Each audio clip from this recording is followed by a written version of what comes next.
Plein de commentaires qui continuent d'affluer. Vos commentaires par rapport à nos sujets et vous vous en doutez que le sujet sur le réseau de la santé continue de faire réagir beaucoup. Il y a un auditeur qui m'écrit: j'étais sur la route, je vous écoute et j'ai entendu votre précédent invité, un médecin qui semblait tenir à ce qu'on sache qu'ils n'ont pas eu d'augmentation de salaire depuis 8 ans. Il ne faudrait pourtant pas qu'ils oublient, me dit cet auditeur, que sur le ministre Barrette, ce sont les seuls employés qui ont réussi à obtenir la parité avec les autres provinces canadiennes, ce qui leur a apporté une grosse augmentation salariale, si ma mémoire est bonne. Votre mémoire est bonne, j'ai vérifié aussi quand même. Là. On a quand même beaucoup parlé là, des 5-7 milliards qui avaient été consentis aux médecins spécialistes à l'époque. Si je ne me trompe pas, aujourd'hui, les médecins au Québec n'ont rien à envier aux autres médecins du Canada niveau salaire. Nous sommes plusieurs titres d'emploi en santé qui n'avons pas eu cette chance-là d'avoir cette même parité. Nous avons été de nombreuses années avec des augmentations de salaire de 0 à 0,75 %, donc ça veut dire même pas 1 %. Ils devraient apprécier l'opportunité qu'ils ont eue. Et ça continue comme ça. L'auditeur termine en disant: il faut en laisser un peu aux autres qui travaillent tout autant, mais dans des conditions tout aussi médiocres. Je peux vous dire, là, il y a beaucoup de gens là, qui réagissent et qui sont très frustrés. Ce qui explique le 20 je pense, 20 là, de gens, de Québécois qui aujourd'hui disent qu'ils voteraient encore pour la CAQ. Il y a quand même deux citoyens québécois sur 3 qui disent qu'ils veulent que ce soit un autre gouvernement. La CAQ est 3e dans les intentions de vote. Puis les fiascos, santé, pour beaucoup de gens, c'est un échec. La réforme du ministre Dubé, qui a de la misère à faire pousser là, ces solutions. Il y a évidemment, bien sûr, ça clique. Et on va en parler tout de suite avec 2 experts parce que la méfiance persiste malgré la commission Galland. Et je vous rappelle ce sondage qui est sorti il y a quelques jours, comme quoi il y a le tiers des Québécois qui ne croient pas du tout que la commission Galland va permettre de faire la lumière sur le virage informatique raté à la Société d'assurance automobile du Québec. C'est un sondage léger, Journal de Montréal, TVA. C'est quand même important. Bon, il y a un Québécois sur 2 qui dit, écoutez, on va faire confiance à l'exercice. Moi, je n'étais pas de ceux et celles qui pensaient que c'était nécessaire. Je pense on les a, les réponses. Puis à un moment donné, il faut avancer. On l'a perdu, le cash. Comment peut-on faire mieux? Jacques Sauvé est expert en cybersécurité, propriétaire de Trilogiam. Merci beaucoup, Jacques, d'être avec nous. Ça fait plaisir. Patrick Mathieu est expert en cybersécurité également, cofondateur du Hackfest. Merci, Patrick, d'être avec moi. Et Jacques, tous les deux à chaud comme ça, je vais vous interpeller sur un commentaire qui m'a vraiment fait réagir ce matin.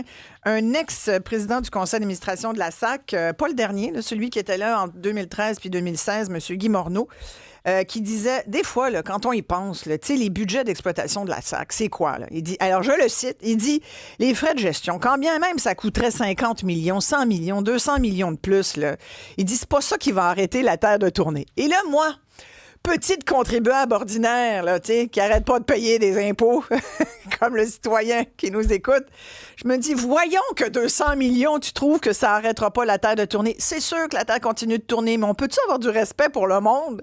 Alors, je vous lance là-dessus, Jacques, et ensuite Patrick. Écoute, c'est exactement le problème, puis moi, le plus je lis ça, ces choses-là, ces histoires-là qui sortent, les fiascos, la corruption, le gaspillage phénoménal d'argent, la question que je me pose, c'est à quand la révolution? Quand est-ce que les gens vont sortir dans la rue, manifester, dire assez, c'est assez? Mais effectivement, on n'arrête pas de népiger dans nos poches, imposer jusqu'à l'étouffement. Et puis, oui, c'est ça, c'est un peu la mentalité, je pense, des politiciens, des gestionnaires. Là. C'est de l'argent public. Là. C'est pas grave. Les coffres sont pleins d'argent. S'il en reste plus, on ira chercher dans les poches des contribuables. On ira en chercher d'autres. Mais la réflexion de M. Morneau, là, qui était président du CA à l'époque de la Société d'assurance automobile du Québec, Patrick, c'est de dire, quand on regarde ça, c'est tellement des gros budgets en sécurité informatique. Tous les projets informatiques coûtent tellement cher. C'est pas 200 millions qui va faire la différence. On va le mettre sur 20 ans. Ça reste que c'est une perte. Puis là, on parle de 500 millions. Là, on est rendu à un demi-milliard. On apprend aussi ces jours-ci que le système de paye, comment ça s'appelle, le JUFAR, attendez, je suis ici, là, un nouveau système dont on avait... Oui, CIFRA, voilà.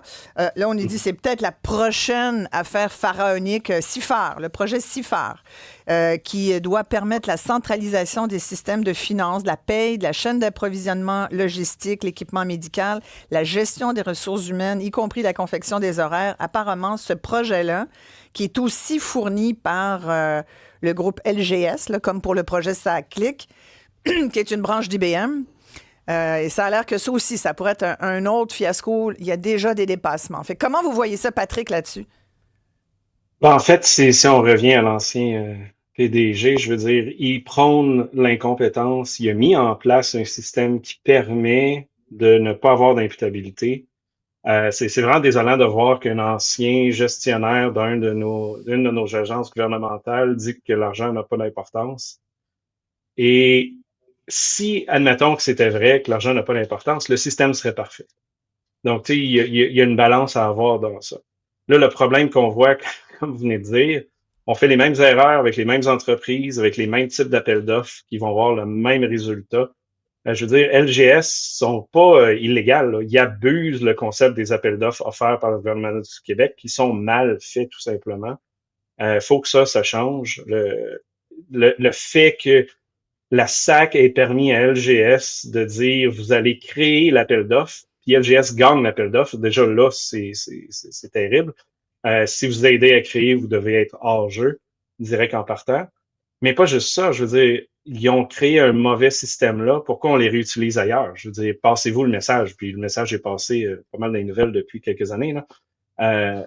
Mais c'est parce qu'on nous dit, tout simplement. de ce que je Ouais. comprends, tous les deux, Jacques, vous me direz là-dessus, et Patrick aussi, ce que je comprends, c'est que finalement, aujourd'hui, on est comme pris un peu avec IBM, ou en tout cas LGS, parce que c'est une filiale de ce que je comprends d'IBM, c'est ça? Ouais. On est comme pris avec eux parce que tout le software, ça vient d'eux, c'est eux qui ont créé. Fait que là, on peut pas faire autrement que de les engager. Ils connaissent le système. C'est-tu ça? Malheureusement, C'est la réponse? c'est C'est-tu ça vrai? le problème. Ouais. Ben, c'est vrai, oui, mais c'est la faute des responsables, des gestionnaires en place des ministères. C'est eux qui ont fait ces choix-là. C'est eux qui font Un le bras dans le choix tordeur, d'aller en vers fait. ces entreprises-là. Vous Oui, dites, Jacques, on a le exact. bras dans le tordeur, là, puis là, il Ouais. torde en masse, le bras, là. Là, Ils ils tordent tordent. en Ouais, masse. ouais.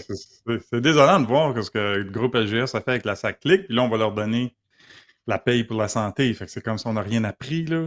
Il n'y a personne d'autre sur la planète qui pourrait nous aider avec ça. Puis, C'est un petit peu désolant de voir ça. exact. Puis, au privé, la méthode, puis qu'est-ce qui est de plus en plus populaire, c'est un concept un peu plus anglophone, là, mais c'est fail fast. Puis, tu peux faire des erreurs, mais tu sais, tu t'en débarrasses puis tu bouges plus rapidement après.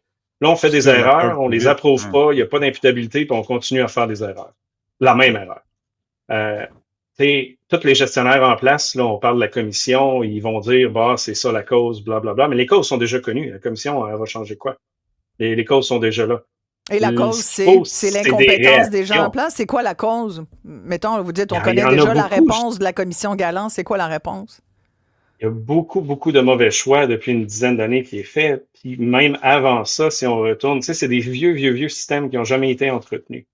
On retourne à l'ancien PDG. Il fait aussi partie de cette erreur-là, qui n'a pas entretenu ces systèmes pour avoir une architecture qui fait du sens, qui soit facilement, possiblement là, à mettre à jour. C'est pas juste ce qui est arrivé là. Puis c'est clairement pas la faute de la majorité des fonctionnaires en place qui essayent de faire fonctionner ça. C'est les choix de la gouvernance, tout simplement. Mm. C'est comme Pat le dit souvent sur le podcast, c'est un manque de vision. Hein? Ouais. On parle aujourd'hui là, de le système CIFAR, là, c'est ça, pour la paye, parce qu'un Ouais. un des problèmes, c'est que le système La est paye en tellement désuet. santé, ça, c'est au niveau Santé, du ministère de la là, ouais. Santé. Ouais. Mais on se dit que le système est désuet, donc on ne peut pas accommoder les exceptions comme les bonus que le gouvernement a promis aux travailleurs. Fait que là, le système de paie n'est pas capable de faire ça parce qu'il est désuet. Mais ça montre qu'on n'a pas eu de vision long terme. Puis dans le passé, là, on ne blâme pas juste la CAQ, c'est tous les autres gouvernements avant oui, qui n'ont pas exact. eu cette vision-là aussi de maintenir nos systèmes. Fait que là, tout tombe ça tient que du duct tape, tout est tout croche, puis là, aujourd'hui, on n'est plus capable de rien faire, puis tout brise. Non, exact. Le résultat de tout ça arrive aujourd'hui. C'est ça qu'il faut comprendre. C'est 20 à 30 ans de décision qui fait qu'aujourd'hui, tout tombe, là, un après l'autre. Dans le milieu de la cybersécurité, vous en êtes tous les deux, là. Qu'est-ce qui se dit, là? Vous êtes extérieur à ça. Vous regardez ce qui se fait au gouvernement. qu'est-ce qui se dit, à part le fait que vous devez rire, là, une fois qu'on a ri? Qu'est-ce que vous vous dites entre vous, là, les experts en cybersécurité, quand vous regardez ce que fait la SAC avec SAC Click? Là, le projet CIFER sur le système de paye, là, qui ressemble, un auditeur me dit, ça doit être l'équivalent, ça doit être le petit frère de Phoenix. On se souvient que c'était le système de paye Phoenix au fédéral. Dernière fois que j'ai vérifié, il y avait encore des fonctionnaires qui n'avaient pas encore été complètement payés. Là, je veux dire, c'est un foutoir total. Qu'est-ce que vous vous dites, vous, qui êtes à l'intérieur là, de ce milieu-là, où on se l'est dit la dernière fois là, que vous étiez ici, vous disiez à quel point au Québec, on n'est pas des deux de On pique, a le talent. Ouais. Exact. On a le talent, on a les compétences, on a les personnes. Le gouvernement fait le choix de ne pas les mettre en place les bonnes au bon endroit. Ça veut pas dire que les personnes qui sont là n'ont pas des compétences, sont peut-être pas au bon endroit. Là. De dire on fait une transformation numérique de milliers de systèmes, si on peut dire archaïques, c'est complexe. Le projet de la SAC, c'est pas simple. Mais de mettre quelqu'un en place qui n'a jamais été dans des environnements de ce type-là pour faire ce type de job-là, c'est complexe. Puis c'est pas juste cette personne-là. Ces personnes-là peuvent aller chercher l'aide externe que ces entreprises, d'autres entreprises ou d'autres experts les aident. Mais tout le monde se protège pour pas perdre leur emploi. Si on fait ajouter un élément de plus, à la SAC aujourd'hui, il y a un régime de terreur pour pas que personne parle. C'est ça la réalité. Là. Les employés à l'interne ils nous écrivent pour nous dire ça. Régime de terreur, vous dites? Oui, tout simplement pour qu'aucune personne parle sur les erreurs en place ou les communications. Mais genre, on menace les gens si tu parles, genre aux médias ou qu'il y a des fuites, tu vas perdre ta job? Ah ouais? C'est peut-être pas dit dans ces mots-là, on s'entend, là, mais c'est ça que ça veut dire. Exact. C'est l'omerta. Il y a des gens qui peut-être aimeraient se prononcer. J'en ai vu sur LinkedIn qui ont posté des choses, qui ont travaillé sur le projet de la SAC-Click, puis il y en a un en particulier qui était là comme consultant, puis il dit « J'arrêtais pas de soulever des points, là, qu'on n'est pas prêt, mais il dit « Personne ne m'écoutait. » Là, finalement, il est parti, ce qui arrive souvent à des gens qui ont travaillé dans le privé, puis là, essayent de faire des mandats dans le public, et à un moment donné, ils s'écœurent, là, parce qu'ils peuvent pas croire comment ça se passe, puis il n'y a rien qui avance, puis on n'écoute pas, les dirigeants n'écoutent pas. Je suis pas surpris que M. Bélanger, le ministère du MCN, le nouveau ministre, il a dit qu'il n'y avait pas toutes les informations. Là, la vérificatrice générale avait dit la même chose dans son rapport. Fait que les hauts fonctionnaires à la SAC-Click ont l'air à soit mentir ou pas rapporter tous les points saillants aux politiciens, aux ministres élus. Donc, tu sais, eux autres, ils prennent des décisions, évidemment, basées sur ce qu'ils ont comme information, mais si on leur donne l'information incomplète, ben là, il y a un maudit problème à quelque part. Aussi simple que le fait qu'il ait blâmé Microsoft, quand on savait déjà, parce que toutes nos sources nous l'ont dit, c'était une erreur de test qui était là. Puis on n'a pas vraiment entendu Microsoft. Les gens de Microsoft, ils doivent être en beau maudit. Là. Ouais, non, ça fait un beau leverage pour négocier des contrats plus chers, là, on s'entend. Là. Mais non, mais tu sais, Jacques, vous rappelez que Guy Bélanger, le nouveau ministre de la cybersécurité et du numérique, disait même, j'ai entendu beaucoup d'entrevues qu'il a données, puis il dit, là, la prochaine fois qu'on va me donner de l'info, je vais me méfier. Oui. Hey, c'est le ministre! Oui. Moi, sérieux, là, si je peux pas me fier à ma gang là, qui est là, puis qui est fabuleuse d'ailleurs, mais si je pouvais pas me fier aux gens avec qui je travaille, aux collègues qui me passent l'info que je donne ensuite au public, je dirais, regarde, on a un méchant problème, là, où tu fais tes devoirs, où on va être obligé de te changer d'équipe, là, parce que ça marche pas de même, voyons donc. Le ministre, moi, je serais en tâche, je vous l'avoue, là, être Guy Bélanger, là, et que je serais pas de bonne humeur. Et la personne qui m'a dit des fausses infos, elle serait dehors. C'est exactement le cas, Isabelle. Pourquoi ces gens-là sont encore en poste? C'est ça mon point, right? On tourne en rond. Toutes les personnes responsables sont toujours en poste. Il n'y a eu aucun changement présentement. Puis, peu importe que la personne soit compétente, gentille ou pas, tu as fait une méga erreur. Ça marche pas. T'sais, ils ont fait perdre des millions et des milliards à la province. Ça n'a aucun sens. Oui, mais 100 millions, 200 millions, ça n'arrêtera pas la tête de tourner. C'est pas grave. C'est juste l'argent des travailleurs québécois. C'est ça. La conséquence, par contre, c'est ce que vous mentionnez à propos du sondage, c'est que les gens perdent confiance. Ça fait longtemps que je le dis. Là, les gens n'ont plus confiance au projet des gouvernements. C'est zéro bonne barre. On n'a plus confiance que ça va marcher. Eh bien, justement, je vais en parler tout de suite. On l'a vu dans l'article hier que vous montrez tout à l'heure.